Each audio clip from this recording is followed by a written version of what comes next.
이제 요한계시록 6장에 들어오게 되었는데요. 요한계시록 6장에서 16장까지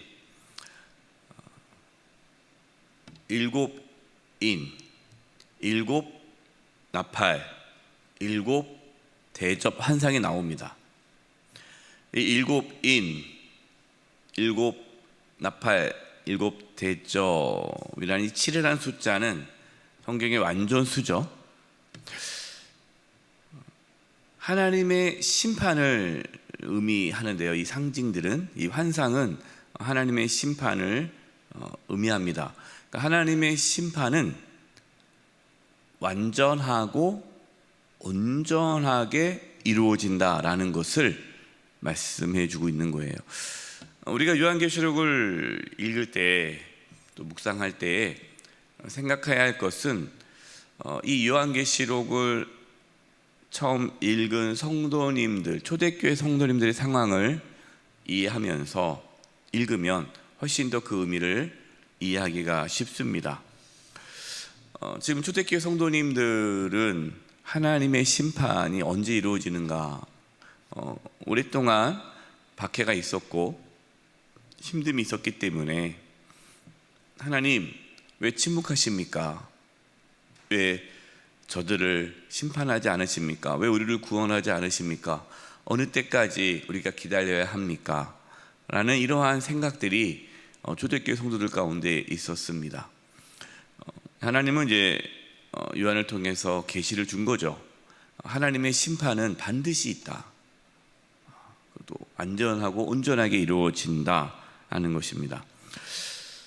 이 세계의 환상은요, 7개 인을 떼고 또 7개 나팔이 부러지고 7 대접이 쏟아지는 이 환상은 다른 어떠한 의미의 환상이 아니라 반복적으로 하나님의 뜻이 이루어짐을 보여주는 내용입니다.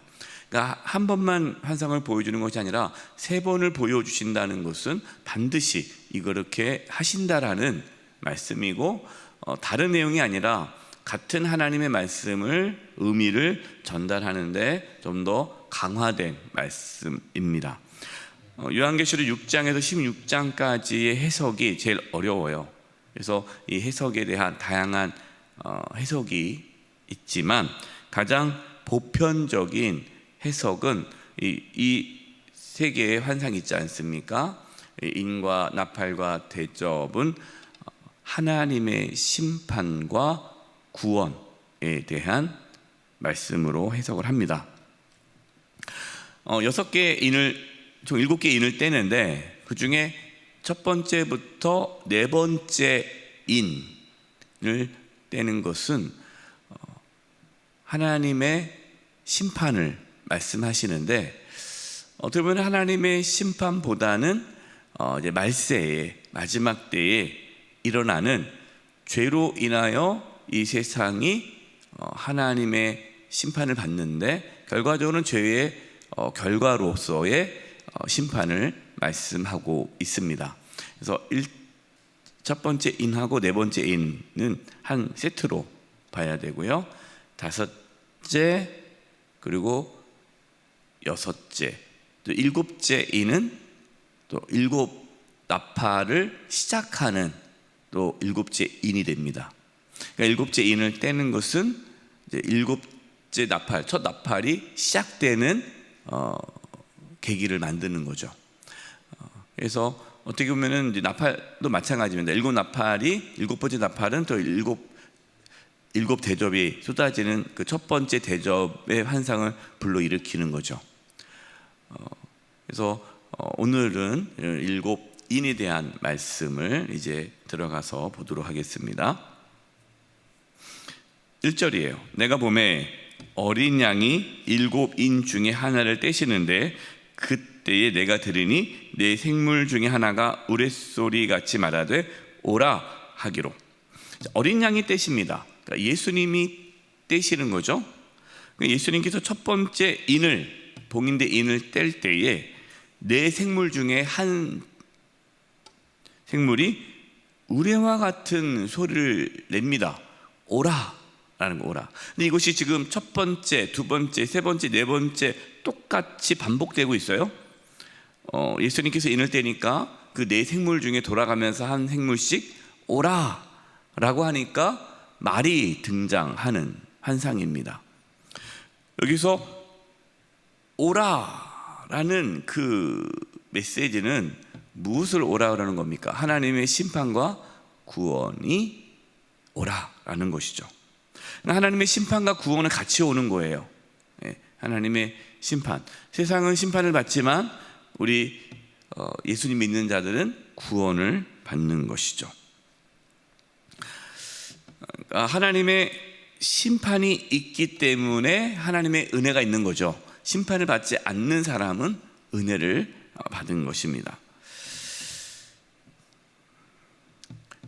첫 번째 인을 때니까 무엇이 왔느냐, 2절입니다. 이에 내가 보니 흰 말이 있는데 그 탄 자가 활을 가졌고 면류관을 받고 나아가서 이기고 또 이기려고 하더라.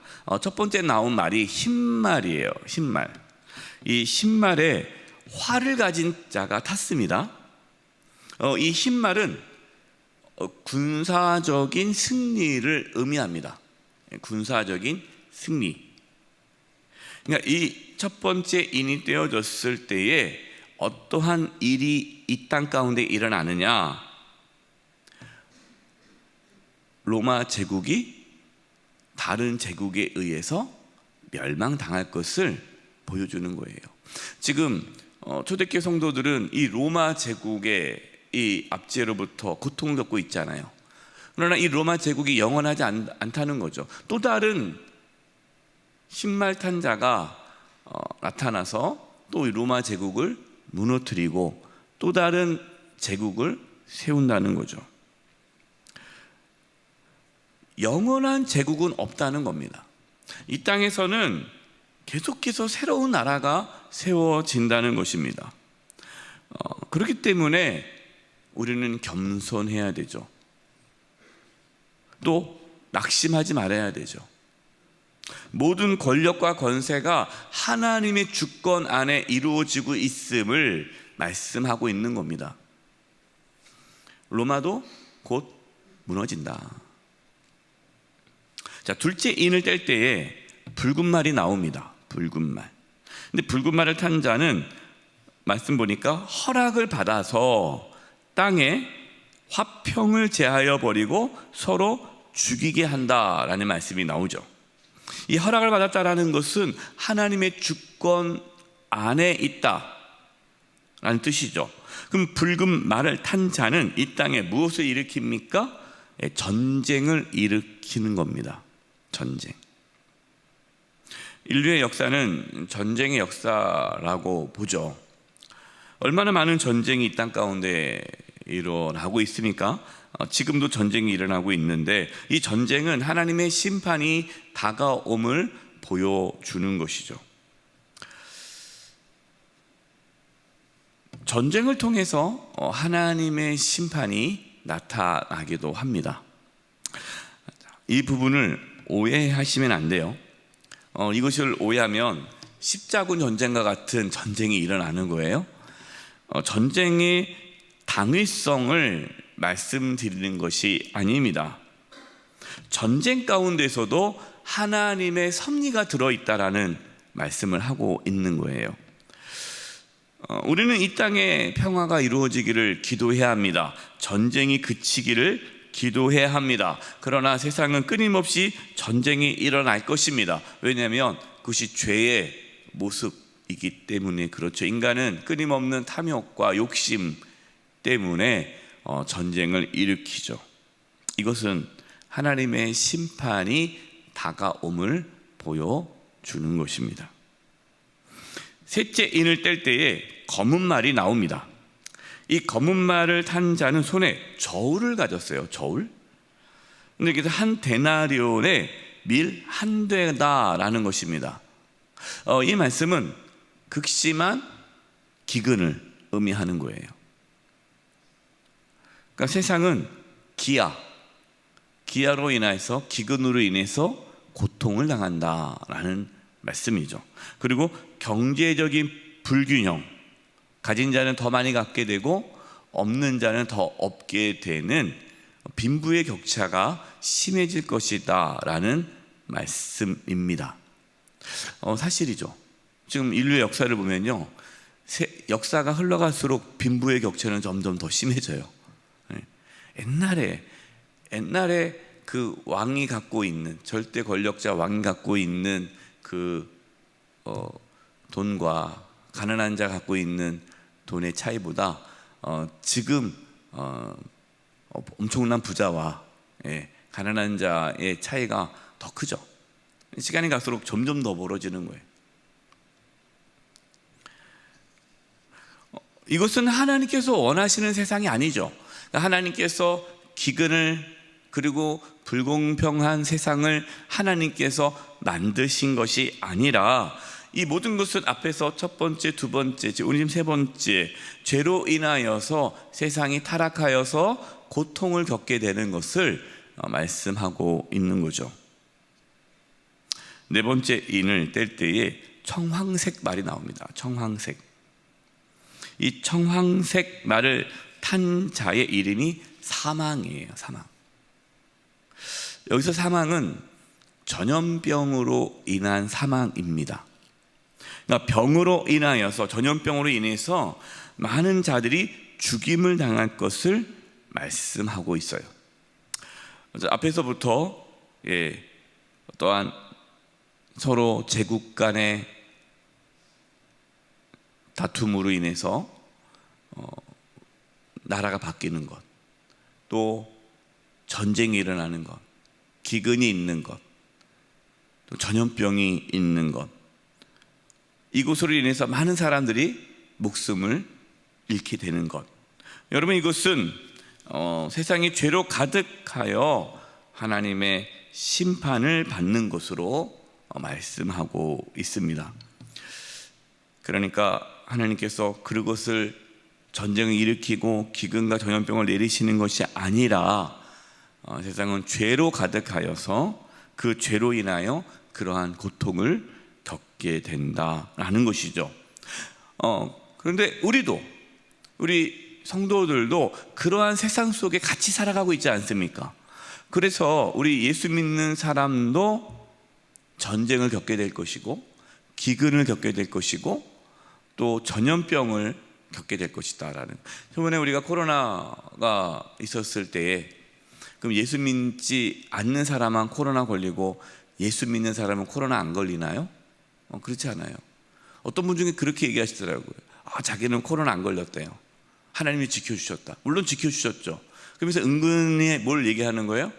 자기는 특별하고 코로나 걸린 사람들은 하나님이 안 지켜줬다. 그 믿음이 없는 걸로. 자기는 뭐 믿음이. 저한테 목사님도 코로나 걸려요? 그러시더라고요.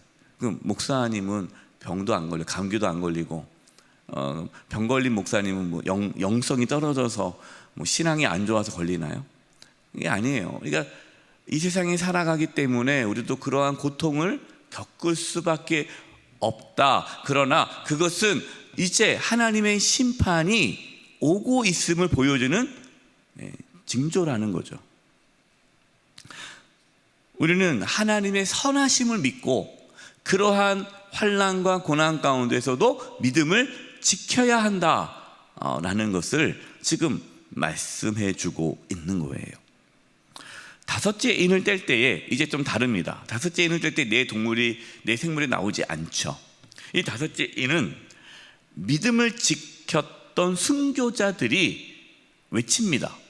순교자들이 이렇게 얘기하죠. 언제까지 자신들의 피를 갚아주지 않으십니까? 라는 외침이에요. 이 환난과 고난이 이제는 끝나야 되지 않습니까? 더 이상의 순교자가 나오지 않도록 하나님께서 빨리 조치를 취해 주셔야 되지 않습니까? 라는 외침이 들려졌습니다. 그러자 무슨 말씀이 나옵니까? 순교자의 수가 채워질 때까지 기다려야 한다라는 말씀이 나와요. 그러니까 지금 이 말씀을 받아들인 초대교회 성도들, 지금 많은 사람들이 순교를 했어요. 근데 주님께서 뭐라고 말씀하십니까? 더 많은 순교자가 나와야 된다. 아직은 아니다. 그러니까 지금 순교한다고 해서 너무 낙심하지 말아라. 이 순교의 길을 믿음으로 잘 걸어가라 라는 것이죠. 앞으로도 더 많은 환난과 박해가 있을 것이다 라는 말씀이에요. 그렇기 때문에 두려워하지 말아라. 초대교회 이후로 지금까지 얼마나 많은 순교자가 나왔습니까? 우리는 그 수가 언제까지 모르죠. 언제까지 순교자의 수가 차야 주님이 오실지는 모르지만 분명한 사실은 하나님께서는 순교자를 기억하시고 그 순교자 한 명 한 명을 다 세고 계신다, 알고 계신다라는 거예요. 이제 여섯째 인을 뗄 때에 세상은 하나님의 심판을 받게 됩니다. 이것이 마지막 심판의 모습이에요. 그래서 12절부터 16절까지 이제 마지막 때의 심판에 대한 모습들을 말씀하고 있는데, 여기 이제 15절에 보니까 땅의 임금들과 왕족들과 장군들과 부자들과 강한 자들과 이 세상에 힘을 가진 자들이죠. 그들과 모든 종과 자유인이 굴과 산들의 바위 틈에 숨어. 하나님의 심판은 예외가 없다는 거예요. 지금 로마 황제 하나님의 심판 아래에 있다는 거죠. 그래서 17절입니다. 그들의 진노의 큰 날이 이르렀으니 누가 능히 서리요 하더라. 하나님의 심판 앞에 그 누구도 설 수 없다, 누구도 피할 수 없다라는 말씀이에요. 그러면 누가 하나님 앞에 설 수 있습니까? 오직 예수님을 믿는 자만이 하나님 앞에 설 수 있습니다. 저와 여러분, 우리가 이 땅에서 질병과 가난, 또 고통, 이 세상에서 그러한 여러 가지 어려움을 겪을 수 있어요. 또 겪고 계시는 분도 계실 겁니다. 그것이 하나님이 계시지 않고 나를 버린 것이 아닙니다. 어쩔 수 없는 이 세상에서 살아가면서 겪을 수밖에 없는 고통과 환난이에요. 그러나 걱정하지 마십시오. 하나님은 다 우리를 보고 계시고, 우리가 끝까지 그 가운데서도 믿음을 지켜 하나님 앞에 설 때에 능히 설 수 있는 자가 되기를 원하십니다. 믿음의 길을 끝까지 걸어감으로 하나님 앞에 설 수 있는 은혜 받은 자로 살아가는 저와 여러분 되시기를 주님의 이름으로 축원드립니다. 기도하겠습니다. 하나님 아버지, 저희가 어떤 환난과 고난과 역경 가운데서도 믿음을 지키게 해주시고 예수 그리스도를 믿음으로 하나님 앞에 능히 설 수 있는 자가 되게 하여 주시옵소서. 예수님의 이름으로 기도드립니다. 아멘.